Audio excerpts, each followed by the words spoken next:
नमस्कार, मैं अभिषेक। आप देख रहे हैं तरुण प्रभा न्यूज नेटवर्क। चलिए नजर डालते हैं कुछ बड़ी खबरों पर। बिहार में इस साल के अंत में चुनाव होने हैं। से लेकर जदयू से लेकर राजद और भाजपा से लेकर कांग्रेस तक ने तैयारियां शुरू कर दी है। बिहार की इस सियासत में गठबंधन की राजनीति की बड़ी भूमिका रही है।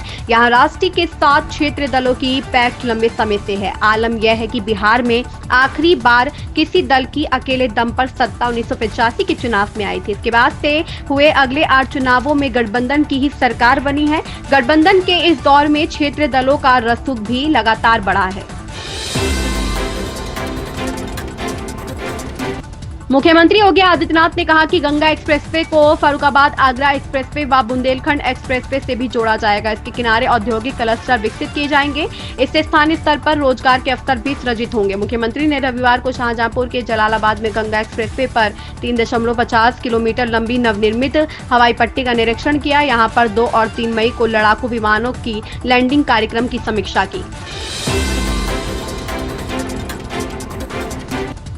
पहलगाम आतंकी हमले को लेकर भारत के रुख को लेकर पाकिस्तान डरा हुआ है। पाकिस्तान लगातार युद्ध की गिरधड़बकी तो दे रहा, लेकिन मन ही मन वहां भारत की कार्रवाई को लेकर दहशत है। अब पाकिस्तान के पूर्व पीएम नवाज शरीफ ने अपने छोटे भाई और पाकिस्तान के पीएम शहबाज शरीफ को नसीहत दी है। पूर्व पीएम नवाज ने शहबाज शरीफ से कहा है कि वह कूटनीतिक तरीके से तनाव को कम करने पर जोर दें। जम्मू कश्मीर कांग्रेस प्रमुख तारिक हमीद कर्रा के हालिया बयानों पर भाजपा के राष्ट्रीय महासचिव तरुण चुग ने कहा, कांग्रेस पाकिस्तानी सरकार के मंत्रियों और मीडिया की भाषा बोलती है। पाकिस्तान की भाषा आईएसआई द्वारा लिखी जाती है। यह दुर्भाग्यपूर्ण है कि जम्मू कश्मीर कांग्रेस अध्यक्ष तारिक हमीद कर्रा और कर्नाटक के सीएम सिद्धारमैया वही भाषा बोल रहे हैं जो पाकिस्तानी मीडिया बोल रहा है। कांग्रेस को पाकिस्तान के पीआरओ की भूमिका निभाना बंद कर देना चाहिए। पिछले 11 सालों में मोदी सरकार की स्पष्ट नीति रही है कि आतंक और बातचीत एक नहीं हो सकते। प्रधानमंत्री का स्पष्ट संकल्प है कि आतंकवाद को जड़ से खत्म करना है और आतंकवाद को पनाह देने वालों को कड़ी सजा देनी है। ऐसा लगता है कि कांग्रेस पाकिस्तान से इनाम चाहती है। कांग्रेस के नेताओं के सुर पूरे देश में वही हैं जो पाकिस्तान के अंदर उनकी सरकार के मंत्री और पाकिस्तान मीडिया की भाषा, और पाकिस्तान मीडिया की भाषा आईएसआई की लिखी हुई पटकथा। दुर्भाग्य है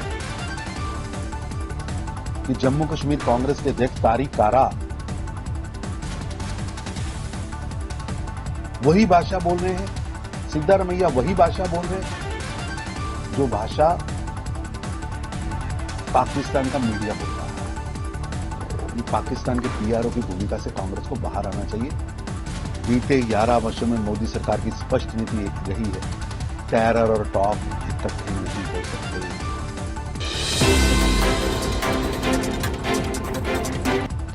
वायनाड से कांग्रेस सांसद प्रियंका गांधी के पति जाने माने कारोबारी रॉबर्ट वाड्रा ने पहलगाम आतंकी हमले पर अपनी हालिया टिप्पणी पर सफाई दी। उन्होंने सोमवार को कहा कि उनके इरादों को गलत समझा गया, जिसे स्पष्ट करना उनकी जिम्मेदारी है। वाड्रा ने यह भी कहा कि वह पहलगाम हमले की कड़ी निंदा करते हैं और भारत के साथ खड़े हैं।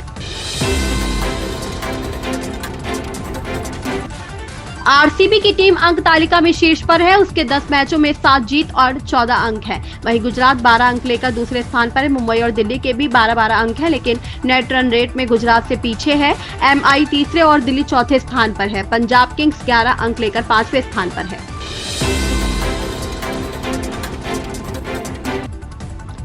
पहलगाम आतंकी हमले पर कांग्रेस सांसद प्रमोद तिवारी ने कहा, हमें भारतीय सेना और उसकी वीरता पर पूरा भरोसा है। सर्वदलीय बैठक में हमारे अध्यक्ष मल्लिकार्जुन खड़गे और लोकसभा में विपक्ष के नेता राहुल गांधी ने आतंकवाद के खिलाफ सरकार को पूरा समर्थन जताया। दूसरी तरफ सीमा क्षेत्र में पाकिस्तान की सेना जो है वो फायरिंग करती है, भारतीय सेना पर जवाबी कार्रवाई करना पड़ता है। हमें अपनी सेना पर भरोसा है, उसके शौर्य पर, साहस पर। वो विश्व विजयी सेना है, हम उसको सल्यूट करते हैं। पाकिस्तान के एक नेता थे, उन्होंने तो संयुक्त राष्ट्र में कह दिया था कि हम 1000 साल तक लड़ेंगे। आज उनके परिवार के कुछ लोग बोल रहे हैं, भारत को चुनौती दे रहे हैं, मंत्री के रूप में चुनौती दे रहे हैं। उनसे कहना चाहता हूं, ये भारत की सेना है, इंदिरा गांधी के नेतृत्व में इसने 2 टुकड़े करके पाकिस्तान के बांग्लादेश बनाया। हमें गर्व है अपनी सेना पर। सर, ऑल पार्टी मीटिंग जो सरकार ने बुलाई तो कांग्रेस ने अपनी राय, विपक्ष की पार्टियों ने अपनी राय रखी, पूरा समर्थन दिया, लेकिन अजित थरूर ने जिस तरीके से कहा है कि 100% खुफिया जानकारी कभी किसी देश के पास नहीं है। देखिए, मुझे उनके बयान के बारे में कुछ नहीं कहना, सिर्फ इतना मैं जानता हूं, सर्वदलीय बैठक में हमारा सर्वोच्च नेतृत्व सीएम एमके स्टालिन ने तमिलनाडु विधानसभा में महंगाई भत्ते में इजाफा करने, अर्जित अवकाश सरेंडर करने समेत 9 योजनाओं को मंजूरी दी है। इससे राज्य के 8 लाख से ज्यादा कर्मचारियों और पेंशनरों को बड़ा फायदा मिलेगा। तमिलनाडु की डीएमके सरकार ने राज्य के सरकारी कर्मचारियों को तोहफा दिया है। सीएम एमके स्टालिन ने महंगाई भत्ते में इजाफा करने, अर्जित अवकाश सरेंडर करने समेत 9 योजनाओं को मंजूरी दी है। सीएम ने इन योजनाओं की घोषणा तमिलनाडु विधानसभा में की।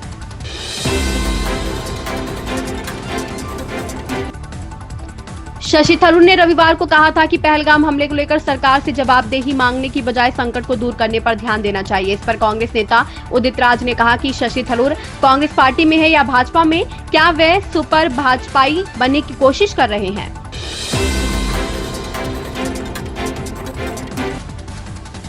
पहलगाम आतंकी हमले के बाद भारत और पाकिस्तान के रिश्तों में कड़वाहट घुल गई है। इसी का नतीजा है कि आगामी 30 अप्रैल को होने वाली ब्रिक्स की बैठक में विदेश मंत्री एस जयशंकर और राष्ट्रीय सुरक्षा सलाहकार अजीत डोभाल नहीं जाएंगे। जुलाई में होने वाले सम्मेलन के लिए इस बैठक में एजेंडा तय होना है।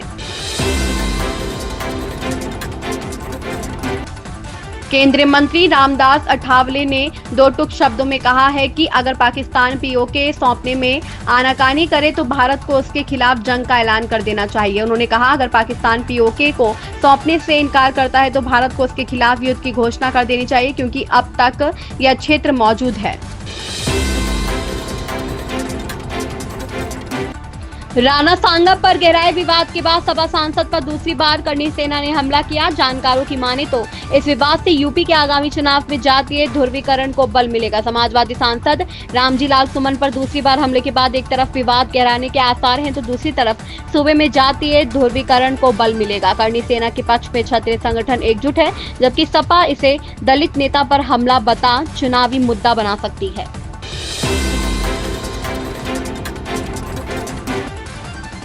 कांग्रेस संविधान बचाओ रैली के जरिए दलितों को लामबंद करेगी। राज्य स्तरीय संविधान बचाओ रैली सोमवार को बस्ती के झंडे वाला चौराहा के पास बस्ती क्लब मैदान में होगी। इसमें प्रदेश अध्यक्ष अजय राय सहित सभी वरिष्ठ नेता शामिल होंगे। इसके बाद जल्द ही लखनऊ में भी रैली का आयोजन किया जाएगा।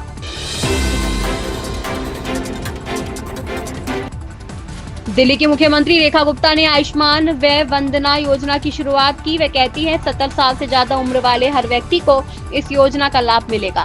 सिर्फ 2 चीजें जरूरी हैं, पहला आप दिल्ली के निवासी होने चाहिए और दूसरा आपके पास आधार कार्ड होना चाहिए। आज से दिल्ली में आपका रजिस्ट्रेशन शुरू हो गया है। ये कार्ड बनते ही आप दिल्ली और देश भर में इस योजना के तहत रजिस्टर्ड अस्पतालों में अपना इलाज करवा सकेंगे। इस योजना के लिए आप सभी को बधाई।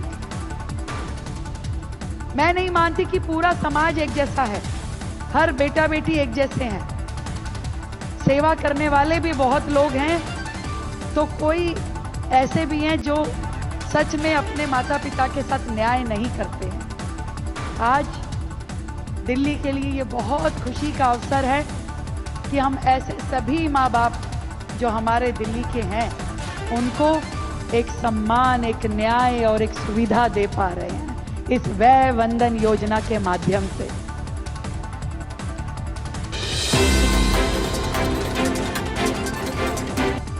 पंचायत सीरीज लोगों को खूब पसंद आई थी। अब पंचायत के मेकर्स एक नई सीरीज ग्राम चिकित्सालय ला रहे हैं। मेकर्स ने इसकी जानकारी सोशल मीडिया पर दी है। प्राइम वीडियो ने इंस्टाग्राम पर एक पोस्टर शेयर किया गया है। इसमें अमोल पराशर और विनय पाठक नजर आ रहे हैं। पोस्टर के कैप्शन में लिखा है, फिलहाल इन खबरों में बस इतना ही। लेटेस्ट अपडेट के लिए आप बने रहें तरुण प्रभा न्यूज नेटवर्क के साथ। चैनल को लाइक, शेयर, सब्सक्राइब करना बिल्कुल ना भूलें। धन्यवाद।